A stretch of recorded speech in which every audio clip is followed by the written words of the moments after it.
last week I wasn't too pleased with the reps that I hit with 315, albeit I did no warm-up first, but decided I would go ahead and hit some additional volume this week. So dropped 20 pounds on the bar, came close to the same number of reps, so that was good. My body weight is climbing up pretty rapidly, so that probably played a little bit of a role in it. I'm not sure how much heavier I was this week over last week. But decided, well, I did some heavy reps, but I still have a meet just around the corner.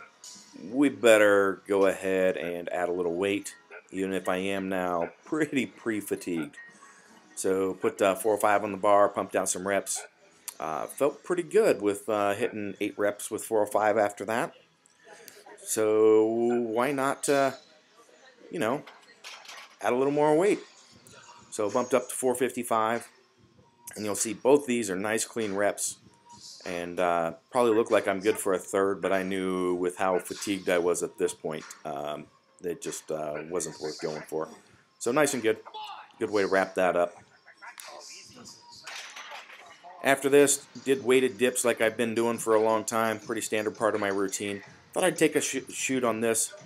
This is just some shoulder movements that I'm doing. Just to show some variation, I sit in the machine backwards, and you'll see that allows me to move my body based on what my shoulders allow versus, basically trying to conform to what the machine forces me to do. So, anyway, Wednesday came in and did some pulling. First day, like if you didn't see my deadlift issues last week video, decided to do some hook rip. See where that's feeling at, and was really surprised. It normally takes me several months to get to where I can do a 700-pound pull with my hook grip without the pain being an issue. So the trick I was doing last week on desensitizing definitely worked very fast. After that, kept the deadlift for conventional pretty light due to the minor bicep tear last week. So just did 595 for a bunch of singles. That was a few of them. I think I did a few more after that, working on setup. And then finished up with doing some pause squats. So again, my very long variation where I'm focused on intra-abdominal pressurization and just really working the comfort level in the hole. And this is really my game plan kind of going into capo, is to continue doing something similar. Where I'm focusing on the deadlift, maintaining my squat, and this one is a big deadlift builder for me. I haven't done it as much this year as I've done in the past, so really happy to be working that back in. I like the safety squat bar, makes it even more challenging. Those long pauses are much more brutal than you would think.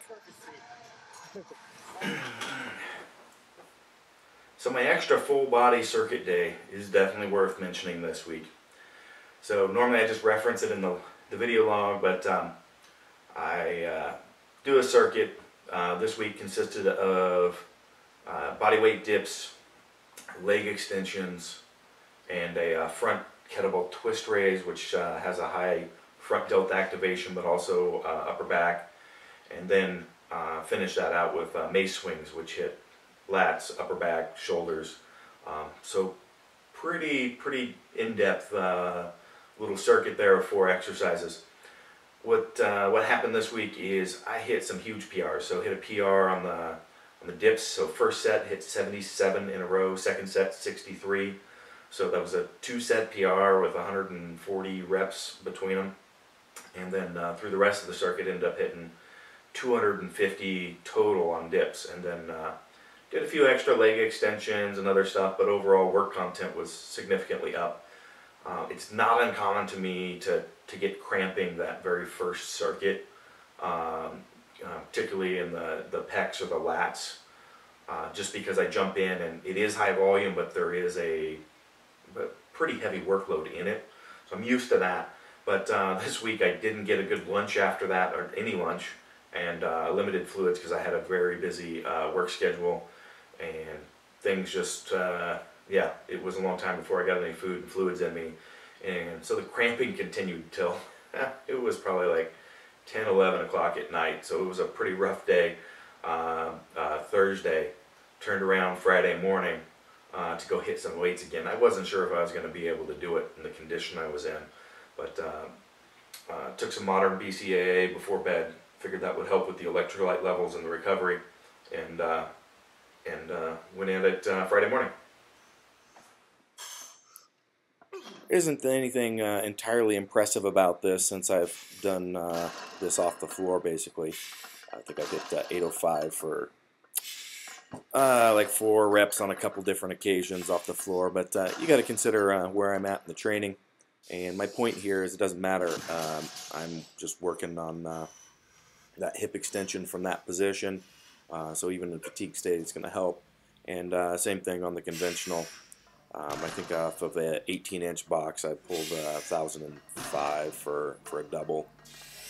So, but consider where it's at in training. I'm pretty happy with what's going on, and we'll see how this progresses over the next few weeks. So the rest of Friday and Saturday and Sunday I spent learning some clinical-based DNS stuff in a seminar with a room full of doctors, and trying to take my knowledge to the next level to help you guys out.